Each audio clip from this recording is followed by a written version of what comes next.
Hello you guys, this is Miss Felicia Inspire here. Today I'm going to be demonstrating how I do a feathered lace closure bob. So I've already put her stocking cap on and braided her down. All I'm doing is cutting the stocking cap, and I cut it in the middle and then I cut on the other side. And you are going to be careful when you are cutting close to the hairline because you can cut your client.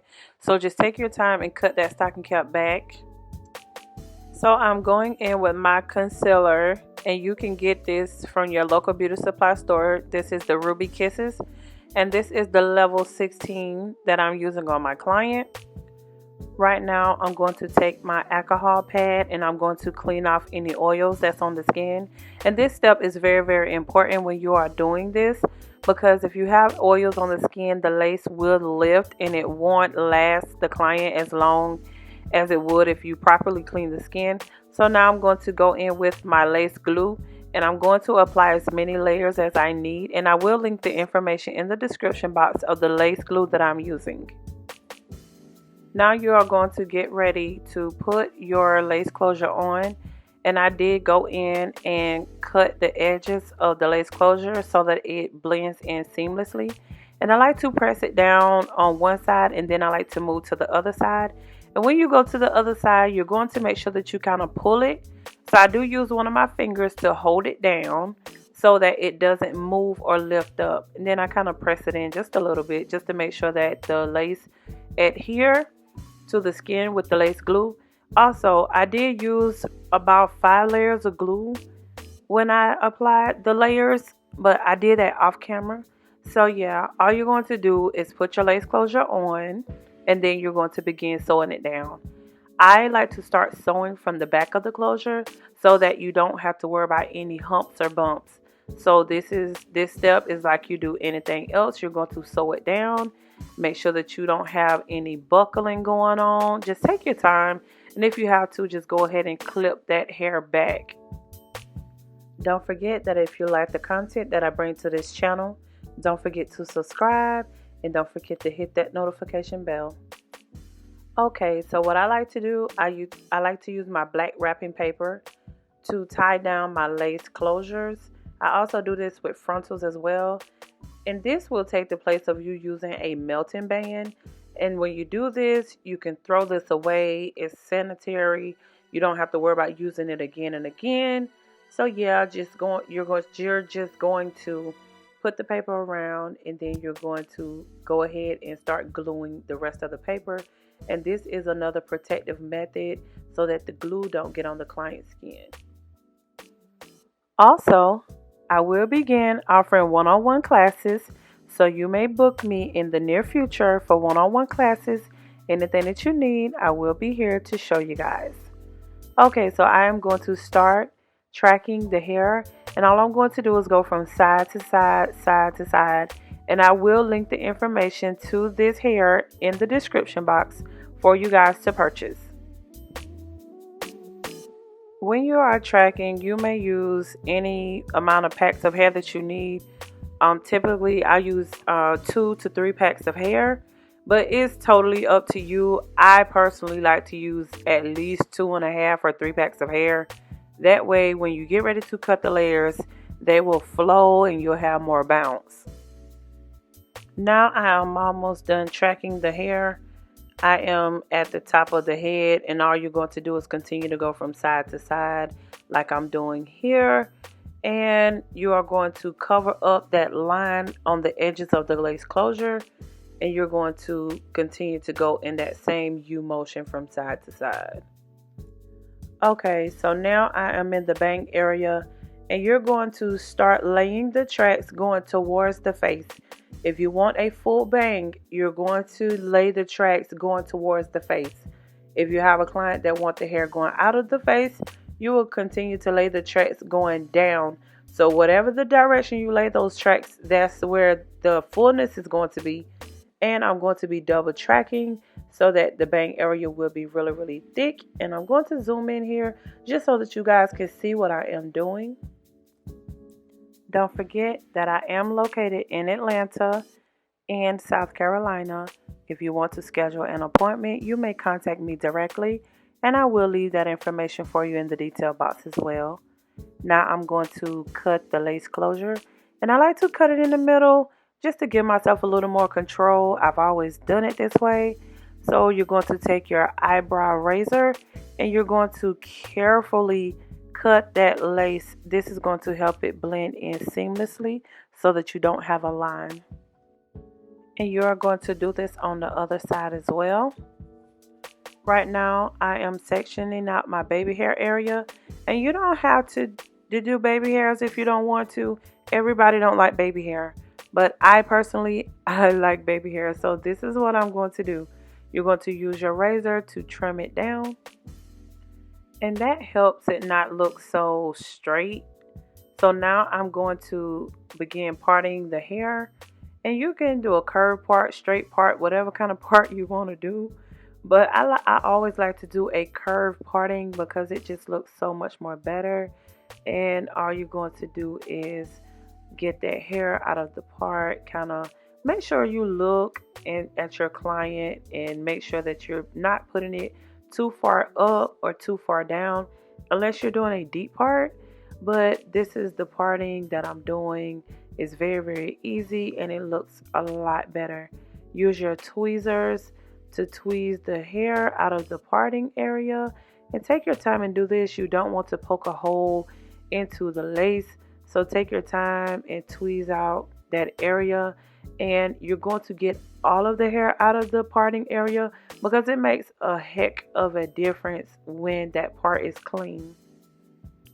I am now applying my Aunt Jackie's Frizz Patrol foam wrapping lotion, and I will have that information in the detail box for you guys. Y'all already know I use this all of the time, and it is my all-time favorite. You can use any foam wrap lotion that you want, but you don't want to use anything that's going to have your lace lifting up. So this is all you're going to do. You're going to use your foam wrap lotion to style and lay down the hair on the closure, and this is going to help give it that sleek look. So yeah, go ahead and take your time and do this, but don't take too much time, because if you keep all of that foam wrap lotion on there and keep it too wet, it will start to lift. So just do it in a good, timely manner and do it really, really cute, and just mold it down so that you have a nice look whenever she come out from under the dryer. So this is how I'm going to add a little bit of baby hairs just to customize it. Put a little bit on the edges and go ahead and swoop the hair around. And whenever you're doing this, you can style them how you want to, but this is how I like to do it. Just kind of swoop it around, give it a little bit of pizzazz, and just go ahead on and put her under the dryer. As you can see, where the eyebrow arch comes into play, like it blends in, it don't have straight lines, and it looks really, really nice. Now I'm going to use my black wrapping paper, and this is going to help hold it down while she's under the dryer. And I love these wrap strips. You can get them from your local beauty supply store, and these are disposable, so you can't throw them away. Now that she's out from under the dryer, I am spraying my Essations Shine Spray on it, and this is going to help loosen it up, because when you use a lot of Aunt Jackie's foam wrapping lotion, it will get hard, but it does the job. Like, I really, really like it. So you have to use a little bit of it and not too much of it, but it's totally up to you. But you can see how the hair is just really, really slick without even doing anything to it. But like I said, you will use any type of, you can use like a oil, a lightweight sheen, but I love to use the Essations Shine Spray. I'm going to use my hot comb to go and smooth this out. See, look how it looks, you guys. It looks so nice when you go over it with the hot comb. And this is an Andis Hot Comb, and I will leave the link to that in the description box as well. After that, I go behind it with my holding spray, and this is the Bedhead Hardhead, and I will link that in the description box for you guys too. So I go behind it just to kind of lock it in. Everybody don't like their baby hair or their hair kind of hard, but it's not really hard for say, but it holds everything in place and locks it in. But this is personal choice if you want to do this or not, but this is what I like to do. So I'm going in with my concealer and I'm going to detail the part so that it pops. Like I said, you can get this from your local beauty supply store, and this is the Ruby Kisses, and I am using the level 16.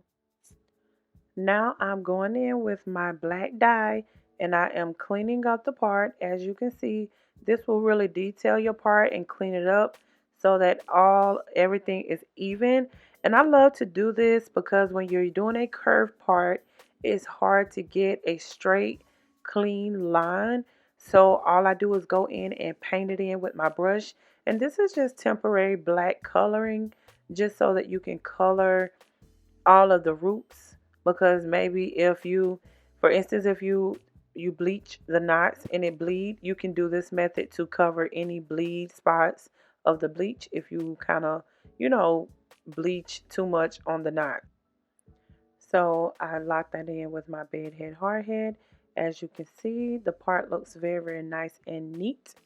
Blow dry it in because of course it is wet, so you want that dry so that it don't get on anything. And then I just spray my shine spray on it. Right now I'm going to pull that hair out at a 90 degree. I want the layers pretty high in the back, so I'm going to use my razor to razor the layers into this because I want it to be a little soft. You can do this with clippers, you can do this with scissors, but for me I like to use my razor comb to do this. And you will continue to do this all the way around the bob, but on the sides you will pull the hair towards the middle guide so that you keep the length on the sides. Now I'm going to go in and cut the back with the scissors, and this is basically going to line it up so that it gives it a clean look. And you can keep the bob long, short, however you want to, but she wants it kind of stacked up in the back. She likes it kind of short. So all I'm doing is I'm going to cut it kind of short for her. And you're going to take your time and do this. It's no need to rush because out of all things, this will make or break your style. You want those layers to be in there and you want everything to look nice and clean. This is what makes it clean, you guys. At the back, when I am flat ironing, I like to use my H2 Pro flat irons because it's hard to bend that hair on the back. So all you're going to do is just use you can use the pencil irons, but this is the H2 Pro flat irons, and I will leave a link to those in the description box. And it's going to help you be able to grip that hair and bend it the way that you need to. Now that I'm using my longer length, I will go ahead and start using my iron one stroke flat irons. And this is the 1 inch, and this is going to help you go ahead and flat iron the rest of that hair. When you flat iron, you don't have to put a big bend or like a curl in the hair. You're just slightly putting a bend to it.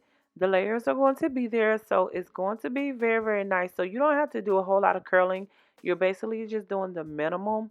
All you're doing is bending that hair, sectioning out the hair, and all you're doing is putting a little bump. And you are going to do this all the way around. It's not nothing fancy that you have to do. This is not hard at all. All you're going to do is just flat iron that hair, put a little bend to it so that it looks very, very nice. And you can already see the layers is flowing. So now I'm going to trim the bang area. And all I'm doing is taking my razor and I'm putting some layers into the bang area. And you can put as much layers as you want to. I'm doing a feathered bang and it's going to blend in with the side that's the heaviest. So all you're going to do is just take your time, kind of put the layers in there. Don't go too hard with the razor because you don't want to cut off a lot of hair, but you want it to look nice and soft. So all I'm doing is taking my flat iron, putting a little bend to it. And again, this is the iron one stroke 1 inch. And you're going to curl that hair going to the back. As you can see, it just flows really, really nicely. So when you are using the iron one stroke flat iron, like it's like when you are doing it, it has like a beveled edge, so you don't have to worry about any lines being in the hair whenever you are flat ironing it.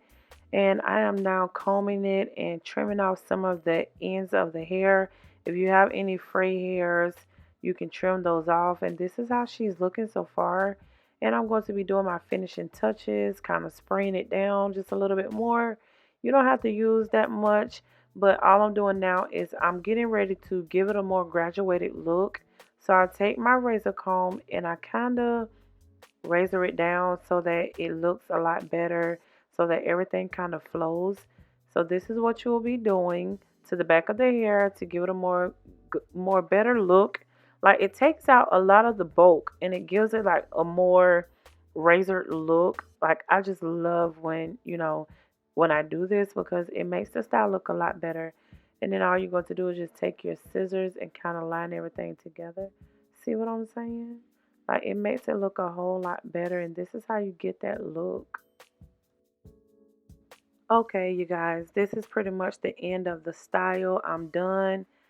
I'm just cleaning it up, making sure that everything is lined up. If you have any more questions, feel free to contact me. Don't forget to like, comment, share, and subscribe, and see you in the next video.